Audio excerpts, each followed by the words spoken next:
Andrew Huberman est probablement le scientifique le plus suivi au monde sur la performance humaine. Sa routine est étudiée, copiée et appliquée par littéralement des millions de personnes. Mais la plupart des gens la copient mal. Ils prennent juste deux trois habitudes au hasard, les copient sans comprendre pourquoi, et du coup ils abandonnent après une semaine parce qu'ils voient zéro résultat. Si t'as déjà essayé de te lever tôt, de faire du sport le matin, ou d'arrêter le café dès le réveil sans vraiment savoir ce que ça changeait, et bah t'es probablement dans ce cas-là. Dans cette vidéo, je vais décrypter la routine complète d'Andrew Huberman du matin jusqu'au soir, et je vais te donner le plan d'action concret pour l'adapter à ton quotidien d'entrepreneur chargé. Si tu es infopreneur, coach, consultant et que tu veux surperformer dans ton business sans passer 4 heures à faire des routines du matin, cette vidéo est faite pour toi. On va couvrir sa routine du matin, sa gestion en journée et sa routine du soir. Et à la fin, je te donne un plan d'action classé par ROI, du plus impactant au moins impactant pour que tu puisses mettre en place ce qui a le plus de ROI immédiat dans tes journées. Tout ce que je vais te montrer est fondé scientifiquement puisque ça vient tout simplement d'un neuroscientifique. Je vais t'expliquer très simplement et clairement le mécanisme derrière chaque habitude pour que tu puisses comprendre pourquoi ça marche, à quel point c'est puissant et que tu l'appliques du coup vraiment dans tes journées. En cumulé, la routine d'Andrew Huberman dure plusieurs heures. Mais la tienne, qu'on soit bien d'accord, elle n'a pas besoin de durer aussi longtemps. Alors reste bien à la fin parce que je vais dire exactement quoi prioriser, à quel moment pour aller le plus vite possible et avoir le maximum des bénéfices.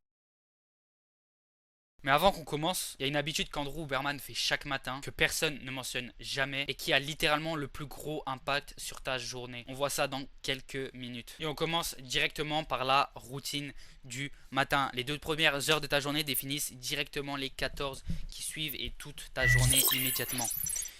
En numéro 1, Andrew Huberman va directement dès le réveil aller directement prendre le soleil. 10 minutes de lumière naturelle, ça peut aller jusqu'à 30 minutes des fois. Ça va réinitialiser et calibrer ton horloge circadienne. Le cortisol va monter, donc tu vas avoir un pic. Et ce pic, crois-moi que tu le veux pour être ultra focus et alerte au bon moment. Donc ta mélatonine sera correctement régulée et sécrétée le soir pour t'endormir mieux, très réveillé mieux et donc être 100% focus et réveillé.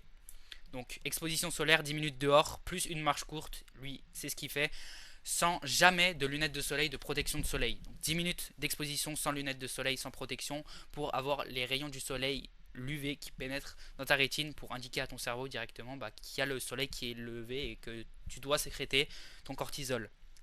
Il va également s'hydrater immédiatement au plus électrolyte, donc du sodium. Il va mettre du sel, donc une pincée de sel dans son eau pour se réhydrater après une nuit de déshydratation parce que l'eau seule ça hydrate pas. Il faut bien évidemment la combiner avec des électrolytes. Avant tout café. Tu verras que ça on va y revenir dans quelques instants. Le café, c'est le timing dans lequel tu le prends, c'est primordial. Il va tout simplement ne pas utiliser son téléphone hors de portée au réveil, donc il est hors de sa chambre pour ne pas scroller ni checker ses mails en début de journée pour ne pas tout simplement régler les problèmes des autres avant de régler ses propres problèmes.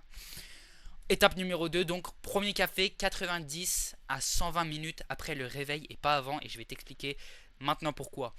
L'adénosine, donc c'est une molécule qui te fatigue entre guillemets, elle doit être éliminée naturellement.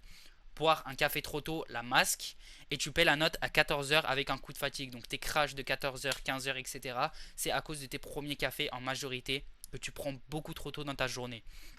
Par exemple, Andrew Huberman se réveille à 6h30, 6h, 6h30. Donc il va se réveiller. Ensuite, donc dans les 5 minutes, il va aller prendre la lumière du soleil et s'hydrater. Et seulement son premier café, c'est vers 8h à 8h30 pour tout simplement avoir son pic de cortisol qui n'est pas tout simplement chamboulé, ses récepteurs d'adénosine qui seront correctement respectés, bon, puisqu'il ne va pas les masquer dès le réveil là où ils sont encore simplement en phase de... il vient de sortir du sommeil, donc ses récepteurs ne sont pas à 100%. Et son dernier café, bien évidemment, il va le prendre très tôt, donc 9-10 heures avant le coucher. Donc avant 13 heures. Ici, il y a une petite erreur, c'est avant 13 heures.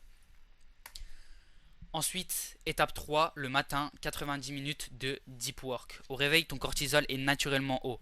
C'est ta fenêtre de focus maximum, mais pour la majorité des gens, ça va dépendre de ton chronotype, de à quel moment est-ce que ton pic cognitif se trouve. Mais pour énormément de gens, c'est le matin, là où tu es le plus focus, avec ton pic du cortisol. Donc ton réveil et là où ton pic se situe, donc environ dans les 30 minutes après ton réveil et ton réveil, c'est là qui sera le plus haut et là où il faut le plus en profiter. Une tâche, une seule, pas d'onglet, pas de switch toutes les 5 minutes, notification complètement coupée pendant ces blocs de travail en mode avion ou dans une autre pièce. Dans une autre pièce, c'est beaucoup mieux. Et 90 minutes. Huberman est partisan des cycles ultradiens. Je ne vais pas m'éterniser là-dessus, mais C'est comme les cycles de ton sommeil, ils théorisent comme quoi ton cerveau fonctionnerait également pareil quand tu es réveillé. Donc il fixe des blocs de 90 minutes de deep work pour prendre une pause ensuite. Étape numéro 4, il va faire son sport. Littéralement du sport très très très intense. Huberman fait du HIIT, du HIIT très intensément, donc 45 minutes à 1 heure. Musculation, course, corde à sauter. L'objectif c'est d'élever le rythme cardiaque et le focus. Donc pour ces séances de musculation, on va aller chercher l'hypertrophie. Et pour tout ce qui est cardio zone 2, 3, l'objectif c'est la condition cardiovasculaire et tous les bénéfices cognitifs qui suivent. Il n'aura pas de téléphone durant ces séances, il ne prend jamais son téléphone la majorité du temps. Effort réel bien évidemment, très intense, pas une promenade. Privilégier l'intensité au volume et idéalement après le premier bloc de travail. En nutrition, juste après son entraînement, il va prendre un petit repas puis enchaîner avec son vrai repas plus tard. Donc des flocons d'avoine, oméga 3, fruits, shaker protéiné. Et 90 minutes à 120 minutes plus tard, il va prendre, son vrai repas. Donc steak, salade, noix du Brésil, glucides complexes. Des fois, ça dépend. Il mange pas énormément de glucides le midi. Il priorise les glucides le soir puisque les glucides sont riches en tryptophane et tout simplement au niveau de la sérotonine qui va être sécrétée, la mélatonine. Donc il concentre ses glucides le soir. Ok, donc la matinée de Huberman est rodée. Mais ce que la plupart des gens ne savent pas, c'est comment il structure ses heures de travail pour ne pas tomber directement en panne de focus au plein milieu de la journée. Et ça change absolument tout sur ton efficacité dans tes tâches. Et on voit ça dans quelques instants. Donc, point numéro 2, la journée et le travail. Travailler en cycle, pas en marathon. Le cerveau préfère la rythmique et il ne peut pas bosser 12 heures non-stop sans avoir une chute cognitive. Tu vas voir, on va tout aborder. Il travaille par bloc, pas en continu. Donc Andrew Huberman, il fait tout simplement ses tâches les plus exigeantes en début de journée. Chaque bloc dure environ 90 minutes, suivi d'une pause de 10 à idéalement 30 minutes, le temps que l'attention se régénère et que j'aime bien le dire comme ça, tes recharges cognitives tout simplement se rechargent. Donc une matinée type. Bloc 1, Deep Work, sa tâche numéro 1 de la journée. Il aime bien se challenger cognitivement. Il va aller mettre toutes les tâches les plus éprouvantes, notifications coupées. Ensuite, il va par exemple faire de la création avec bien évidemment une pause ici que j'ai oubliée. Création, etc. Admin, call, moins exigeant. Donc là où son cognitif n'est pas, là où son pic cognitif n'est pas, il ne va pas mettre ses tâches les plus éprouvantes. Les tâches les plus importantes passent toujours dans le bloc numéro 1, là où il y a ton pic cognitif. Ensuite, en journée, donc en début d'après-midi, il va faire du NSDR. Donc la sieste de 10 minutes qui change littéralement ta journée. Ça va dépendre de ton cas. Mais c'est tout simplement le NSDR, c'est du non-sleep deep rest. Donc en gros, c'est pas exactement une sieste où tu vas t'endormir. Mais tu vas voir, je vais t'expliquer dans quelques instants. Ou du yoga nidra, donc 10 à 20 minutes après le déjeuner pour faire redescendre la pression mentale et recharger sa capacité de focus. Durée idéale, donc 10 à 20 minutes. Il y a énormément de tutos, etc., de guides sur YouTube, tu peux aller voir. Une vraie sieste courte fonctionne aussi, il en fait parfois, sans dépasser 30 minutes pour éviter d'entrer dans un sommeil profond. 20 minutes, c'est l'idéal, c'est ce qu'il fait souvent au niveau du NSDR et des siestes ou du yoga nidra. Donc voilà ce qu'il fait en début d'après-midi pour recharger son focus. Ensuite, il va rester exposé à la lumière du jour au maximum possible. Donc la lumière naturelle régule ton humeur, ta vigilance et ton sommeil. Donc plus tu en captes en journée, plus ta nuit sera meilleure. Le but c'est que tu aies le plus d'exposition au soleil dans ta journée. Donc si tu peux, vraiment je t'encourage, va travailler dehors, terrasse, café, jardin au moins une fois par jour. C'est le mieux. Ensuite, si tu peux vraiment pas, le mieux c'est toujours bien, bureau près d'une fenêtre, donc pour avoir les rayons du soleil qui passent, même si la fenêtre filtre un petit peu, et marche entre tes blocs, ça c'est vraiment génial. Juste une petite pause de 10 minutes où tu vas marcher, ça va énormément te recharger, tandis que si tu fais une pause à scroller, tu vas absolument rien changer du tout, et là je te conseille tout simplement de travailler. Ça sert absolument à rien de faire une pause en scrollant. Ok, donc sa journée est littéralement optimisée, puisque la plupart des gens détruisent sans le savoir, c'est littéralement le plus important, leur soirée. Sauf que les dernières minutes de ta journée déterminent directement le lendemain, donc crois-moi que t'as pas envie de les défoncer. Et on voit ça dans quelques secondes. Donc, point numéro 3, routine du soir. Un bon sommeil ne s'improvise pas, il se prépare 4 heures avant le coucher. Et oui, 4 heures, tu vas comprendre pourquoi là dans quelques secondes. Étape numéro 1, le dîner. Donc Andrew Huberman va prendre son dîner 4 heures avant de se coucher, riche en glucides pour tout simplement le tryptophane qui va se transformer en sérotonine, puis ce qui va permettre de sécréter la mélatonine, puisque la sérotonine est un précurseur de la mélatonine. Donc pâtes, lui il va manger beaucoup de pâtes, de riz, et également ce que je te conseille c'est les patates douces. C'est un excellent glucide le soir parce que c'est extrêmement facile à digérer et tout simplement ta glycémie va être stable. C'est un glucide qui passe partout, midi, matin, soir, c'est l'un des meilleurs glucides. Donc 3 à 4 heures avant, l'idéal c'est vraiment 4 heures avant. Donc, ton corps ne doit plus digérer quand tu dors, sinon sommeil léger, réveil nocturne et température corporelle qui augmente. Or quand tu veux dormir et que tu veux tout simplement avoir un bon sommeil, il faut que ta température corporelle chute. Donc crois-moi que tu ne veux pas digérer en dormant. 19h dîner, 23h coucher. Donc il se couche entre 22h et 23h. Donc il prend son dîner entre 18h et 19h.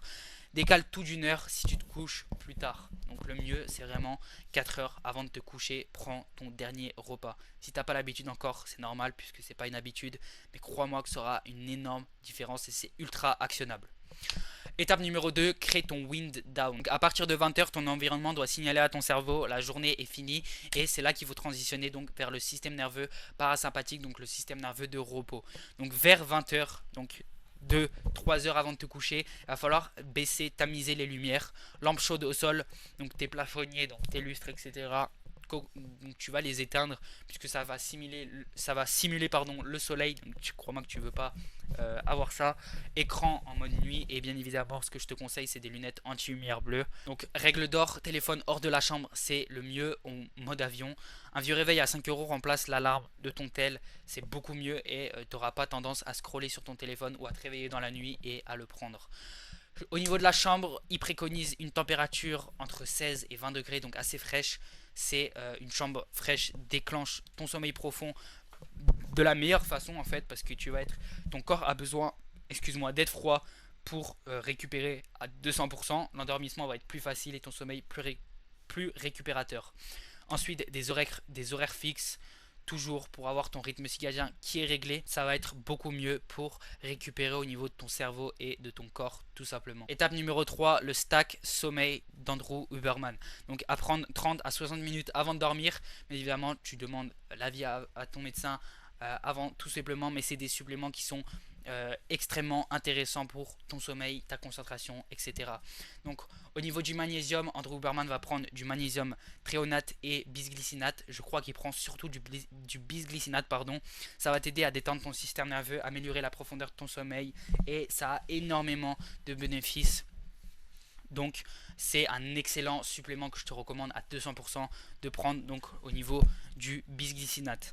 Au niveau du supplément numéro 2, la théanine, donc 100 à 400 mg par jour, ça va te permettre un calme mental, réduire ta rumination au moment d'aller s'endormir et notamment les réveils nocturnes là où je ne sais pas si tu as déjà pu l'expérimenter, mais là où tu te réveilles dans la nuit et tu penses littéralement à toutes tes tâches que tu dois faire, etc. C'est horrible. Donc la théanine, ça va t'aider à calmer ça.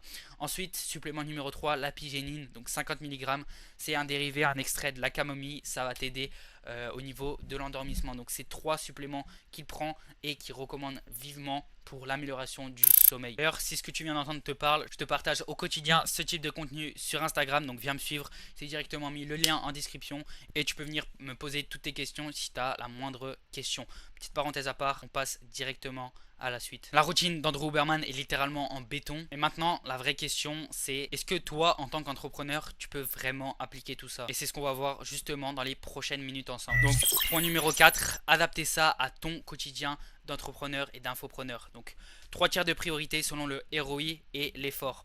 Tu commences par le tiers 1 et tu vas voir que ça sera ultra actionnable et ça aura le plus gros impact. Donc par où commencer dès demain? Au niveau du tiers 1, je peux te garantir que tu auras le meilleur ROI possible. C'est tout simplement un impact immédiat et un effort minimal. 10 minutes de soleil dès le réveil. Si tu devais retenir une seule action que tu dois faire dès demain, c'est celle-ci. Tu verras immédiatement et tu repenseras à ce que je te dis. une différence monumentale sur ton énergie, sur ton focus. 10 minutes minimum de soleil dès le réveil, c'est l'action prioritaire que tu dois faire dès demain matin qui aura le plus fort ROI. Ensuite, eau plus électrolyte dès le réveil, donc tu mets de l'eau avec par exemple une pincée de sel, et si tu as de l'eau de coco, c'est génial, 100% naturel. Notification off pendant tes blocs de travail profond, et tu dois caler tes blocs de travail profond sur ta journée. Et ton premier café, 90 minutes après le réveil. Ne prends pas dès demain un café dès ton réveil. Attends 90 minutes et tu verras que tu seras beaucoup plus énergique tout au long de la journée. Ensuite, tiers 2, impact fort, un peu d'organisation. Tâche importante en début de journée, surtout calé sur ton pic cognitif. Donc si tu es l'après-midi, il va falloir que tu le cales l'après-midi, ça va dépendre de ton chronotype. Donc bloc de 90 minutes plus pause de 10 à 30 minutes entre chaque bloc. Dîner léger 3 à 4 heures avant le coucher. Ça, je le mettrai même en tiers numéro 1 parce que c'est ultra important. Donc 4 heures avant de te coucher, tu vas prendre ton dernier repas. Ça aura un impact énorme sur ton sommeil profond et la qualité de ton sommeil. Ensuite, lumière baissée, donc 2-3 heures avant de te coucher pour tout simplement avoir une meilleure sécrétion de la mélatonine et mieux t'endormir. Tiers numéro 3, donc si tu le tiens dans la durée, c'est littéralement ça qui va faire la plus grosse différence. Sport intense de 4 fois par semaine, plus marche 20 minutes quotidienne non négociable. 20 minutes de marche quotidienne, c'est littéralement ce qui va te permettre de réguler ton stress, d'avoir plus d'idées, d'être plus créatif. Bref, il y a énormément d'avantages à marcher. Et du coup, ça c'est le dernier, donc en stack, donc magnésium plus théanine plus apigénine pour améliorer la qualité de ton sommeil. Ça c'est le dernier du dernier réglage à faire. Coucher fixe, c'est ultra important, donc vers 22 heures c'est l'idéal, mais tant que tu te couches de manière fixe, c'est ce qui va compter le plus. 7 à 9 heures de sommeil chaque nuit bien évidemment. Donc choisis une à deux habitudes dans le tiers 1 si c'est déjà compliqué, donc ça peut être ces deux-là, donc eau plus exposition au soleil, et installe-les directement 2 semaines et dès demain et tu vas voir la grosse différence. Puis ensuite tu pourras ajouter toutes ces habitudes et tu auras 2 fois plus de focus dans ton quotidien. Donc voilà, tu connais maintenant la routine complète d'Andrew Huberman et surtout comment l'adapter à ton quotidien d'entrepreneur pour performer à 200% dans ton business. D'ailleurs, si tu veux aller plus loin et qu'on fasse un bilan complet sur ce que tu mets en place actuellement et comment est-ce que tu peux être 2 fois plus productif et 2 fois plus focus dans ton business, tu peux réserver un appel directement avec moi via le premier lien en commentaire. On va analyser ta situation ensemble, je te construis un plan d'action concret et 100% personnalisé à toi pour être plus focus et accumuler plus de travail en moins de temps. Donc dans tous les cas, tu vas repartir avec ce plan d'action 100% gratuit. Donc l'appel, il est complètement offert. C'est directement sur le premier lien en commentaire. Et bien évidemment, si je vois que ça fait sens pour toi et pour moi qu'on aille plus loin, et je te proposerai concrètement comment est-ce qu'on peut travailler ensemble sur du plus long terme. Donc c'est directement sur le premier lien en commentaire et moi je te dis à très vite en appel ou dans la prochaine vidéo.